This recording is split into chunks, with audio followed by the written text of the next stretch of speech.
ರಾಜ್ಯ ಅಗ್ನಿಶಾಮಕ ಮತ್ತು ತುರ್ತು ಸೇವೆಗಳು. ಪೊಲೀಸ್ನವರಲ್ಲ, ಫೈರ್ ಸರ್ವಿಸ್ನವರು. ಗೊತ್ತಾಯ್ತಾ? ತಿಳ್ಕೊಳ್ಳಿ. ಇನ್ನೊಂದ್ಸರಿ ಬಂದಾಗ ನಾವು ಯಾವ ಡಿಪಾರ್ಟ್ಮೆಂಟ್ ಅಂದ್ರೆ ನಮ್ಮನ್ನ ನೋಡಿದ ತಕ್ಷಣ, ನಮ್ ಗಾಡಿ ನೋಡಿದ ತಕ್ಷಣ ನೀವೇ ಹೇಳ್ಬೇಕು. ಈಗ ಯಾವ ನಂಬರ್ ಬೇಗ ಸಿಗ್ಲಿಲ್ಲ ಅಂದ್ರೆ 112ಗೆ ಬೇಗ ಸಿಗ್ತದೆ. ಅದಕ್ಕೋಸ್ಕರ ಎಲ್ಲಾ ಸೇರಿ ಒಂದ್ ನಂಬರ್ ಮಾಡಿದ್ದಾರೆ, 112 ಕಾಲ್ ಮಾಡಿದ್ರೆ ನೀವು ಹೇಳ್ಬೇಕು ಏನಾಗಿದೆ. ಆಮೇಲೆ ನಮ್ದು ಸ್ಟೇಷನ್ಗೆ ನಮ್ಮಂದಕ್ಕೆ ಡೈರೆಕ್ಟ್ ಆಗಿ ನೀವು ಮಾಡ್ಬೇಕು ಅಂದ್ರೆ 08027726570. ನಿಮ್ಗೆ ಫೈರ್ ಅಂತ ಅಂದ್ರೆ ನಿಮ್ಗೆಲ್ಲ ಏನ್ ಗೊತ್ತಿದೆ? ಫೈರ್ ಯಾವ ತರ ಆಗುತ್ತೆ ಅಂತ ನಿಮ್ಗೆ ಏನಾದ್ರು ಮಾಹಿತಿ ಇದೆಯಾ? ಈ ಕಡೆ ಇರೋಕೆ ಹೇಳಪ್ಪ. ತುಂಬಾ ಟೆಂಪರೇಚರ್ ಹೈ ಆದಾಗ ಏನಾಗುತ್ತೆ, ಸಿಲಿಂಡರ್ ಬ್ಲಾಸ್ಟ್ ಆಗುತ್ತೆ. ಅವಾಗ ಈ ಮನೆಗಳಲ್ಲೋ ಇಲ್ಲ ಒಂದ್ ಕಡೆ ಕಿಚನ್ ಅಲ್ಲಿ ಎಲ್ಲೋ ಇಟ್ಟಿರ್ತಾರೆ, ಅದಕ್ಕೆ ಬ್ಲಾಸ್ಟ್ ಆಗ್ಬಿಟ್ಟು ಇಡೀ ಬಿಲ್ಡಿಂಗ್ ಕೊಲಾಪ್ಸ್ ಆಗೋ ಚಾನ್ಸಸ್ ಇರುತ್ತೆ. ಹಾಗಾಗಿ ಏನ್ ಮಾಡ್ಬೇಕು, ನೀರ್ನ ಹಾಕ್ಬೇಕು. ಏನಕ್ಕೆ ಅಂದ್ರೆ ಕೂಲಿಂಗ್ ಮೆಥಡ್, ಅದು ಬ್ಲಾಸ್ಟ್ ಆಗಬಾರದು ಅನ್ನೋ ಉದ್ದೇಶಕ್ಕೋಸ್ಕರ ಏನ್ ಮಾಡ್ತೀವಿ, ಕೂಲಿಂಗ್ ಮೆಥಡ್ ಅಲ್ಲಿ ನೀರ್ನ ಹಾಕ್ಬೇಕು. ಬಟ್ ಅದಾದ್ಮೇಲೆ ಇನ್ನೂ ಒಂದು ಕೆಲಸ ಮಾಡ್ಬೇಕು. Today is our special day because our fire department of fire extinguisher has come to our school to demonstrate how to get rid of all the preventions from the remedies from the fire which is going to. For that reason, he told what is the combustible material already, what is the oxygen, and what you should know. That is what which it combines, the fire gets. Therefore, you should know and you should avoid. If you are sometimes we are doing some wrong in our teaching, it's a matter of the it looks like a silly thing.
ಇದರ ಮೇಲ್ಗಡೆ mention ಮಾಡಿದ್ದಾರೆ ABC, A class fire ಮತ್ತೆ B class fire, C ಈ ಮೂರದಕ್ಕೂ use ಮಾಡಬಹುದು. ಇದು ಏನಕ್ಕೆ ಅಂತ ಅಂದ್ರೆ ಪ್ರೈಮರಿ ಸ್ಟೇಜ್ ಅಲ್ಲಿ ಚಿಕ್ಕದಾಗಿ ಫೈರ್ ಆದಾಗ ಯೂಸ್ ಮಾಡೋದಕ್ಕೆ. ಅಂದ್ರೆ ಫೈರ್ ಯಾವುದೇ ಕಾರಣಕ್ಕೂ ಒಂದೇ ಸಲ ದೊಡ್ಡದಾಗಿ ಫೈರ್ ಆಗಲ್ಲ, ಹೌದಲ್ವರ? ಫಸ್ಟ್ ಚಿಕ್ಕದಾಗಿರುತ್ತೆ, ಅದನ್ನ ಜಾಸ್ತಿ ಹೊತ್ತು ಬಿಟ್ಟಾಗ ಏನಾಗುತ್ತೆ, ಫೈರ್ ಜಾಸ್ತಿ ಆಗುತ್ತೆ, ಹೌದಲ್ವಾ? ಹಾಗಾಗಿ ನಿಮ್ಮಲ್ಲಿ ಪ್ರೈಮರಿ ಸ್ಟೇಜ್ ಅಲ್ಲಿ ನಾವು ಬರೋದಕ್ಕೂ ಮುಂಚೆನೆ ನಿಮ್ ಕಡೆಯಿಂದ ಏನ್ ಸಾಧ್ಯತೆ ಇದೆಯೋ ಅದನ್ನ ಫೈರ್ ಆಫ್ ಮಾಡೋದಕ್ಕೆ ಎಲ್ಲ ಪ್ರಯತ್ನಗಳು ಮಾಡಬೇಕು ಅನ್ನೋ ಉದ್ದೇಶಕ್ಕೋಸ್ಕರ ನಿಮ್ಮ ಸ್ಕೂಲಲ್ಲಿ ಈ ಫೈರ್ ಎಕ್ಸ್ಟಿಂಗ್ವಿಷರ್ ಅಂತ ಹೇಳಿ ಇದೆ. ಫಸ್ಟ್ ನೋಡಿ, ಇಲ್ಲಿ ಟ್ಯಾಗ್ ಹಾಕಿದ್ದಾರೆ. ಇದು ಒಂದ್ಸಲ ಯೂಸ್ ಮಾಡಿದ್ರೆ ಮತ್ತೆ ರೀಯೂಸ್ ಮಾಡಕ್ ಆಗಲ್ಲ. ಹಾಗಾಗಿ ಫಸ್ಟ್ ಈ ಟ್ಯಾಗ್ ನ ರಿಮೂವ್ ಮಾಡಬೇಕು. ರಿಮೂವ್ ಮಾಡೋದು, ಇದನ್ನ ಯೂಸ್ ಮಾಡೋದಕ್ಕೆ ಒಂದು ಮೆಥಡ್ ಇದೆ, ಪಾಸ್ ಮೆಥಡ್ ಅಂತ, PASS ಪಾಸ್. ಫಸ್ಟ್ ಏನ್ ಮಾಡ್ಬೇಕು, ಇಲ್ಲಿ P ಮೀನ್ಸ್ ಏನ್ ಗೊತ್ತಾ, ಪುಲ್ ದ ಪಿನ್. ಈ ಸೇಫ್ಟಿ ಪಿನ್ ಅಂತ ಇದೆ ಇಲ್ಲಿ. ಫಸ್ಟ್ ಪುಲ್ ದ ಪಿನ್ ತೆಗೆಯೋದು. ಏಮ್ ದ ಫೈರ್, ಅದನ್ನ ಏಮ್ ಮಾಡಬೇಕು. ಎಲ್ಲಿಗೆ ಫೈರ್ ಎಲ್ಲಾಗಿದೆಯೋ ಅಲ್ಲಿಗೆ ಏಮ್ ಮಾಡಬೇಕು. ಏಮ್ ಮೀನ್ಸ್ ನೋಡಿ, ಅದನ್ನ ಫೈರ್ ಇವಾಗ ವಿಂಡ್ ಡೈರೆಕ್ಷನ್ ಯಾವ ಕಡೆ ಇದೆಯೋ ಆಯ್ತಾ, ಅದ್ರ ಹಿಂಭಾಗದಲ್ಲಿ ನಿಂತ್ಕೊಂಡು ಫೈರ್ ನ ಆಫ್ ಮಾಡಬೇಕು, ಸರಿನಾ? ನೆಕ್ಸ್ಟ್ ಏಮ್ ದ ಫೈರ್ ಆಯ್ತಲ್ವಾ. ನೆಕ್ಸ್ಟ್ ಸ್ಕ್ವೀಸ್, ಇಲ್ಲಿ ಒಂದು ಕ್ಲಿಪ್ ಇದೆ, ಈ ಕ್ಲಿಪ್ ನ ರಿಮೂವ್ ಮಾಡಬೇಕು, ಆಯ್ತಾ? ಆ ಕ್ಲಿಪ್ ನ ರಿಮೂವ್ ಮಾಡ್ಬಿಟ್ಟು ಸ್ಪೀಡ್ ದ ಬಟನ್ ಅಂತ ಹೇಳಿ, ಆಯ್ತಾ? ನೆಕ್ಸ್ಟ್ ಇಯರ್ ನೋಡಿ, ಅದು ಡ್ರೈ ಕೆಮಿಕಲ್ ಪೌಡರ್ ಅಂತ ಹೇಳಿ.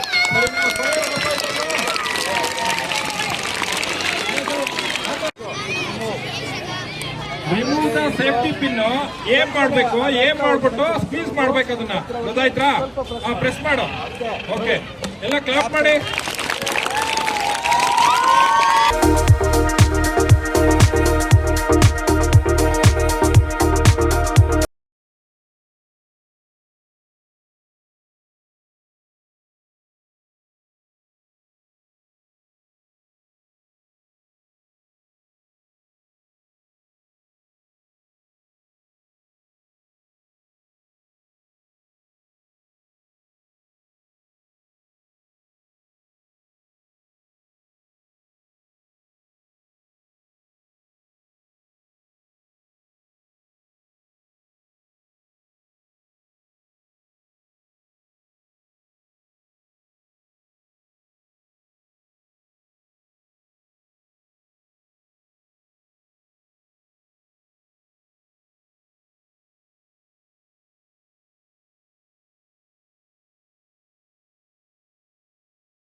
Thank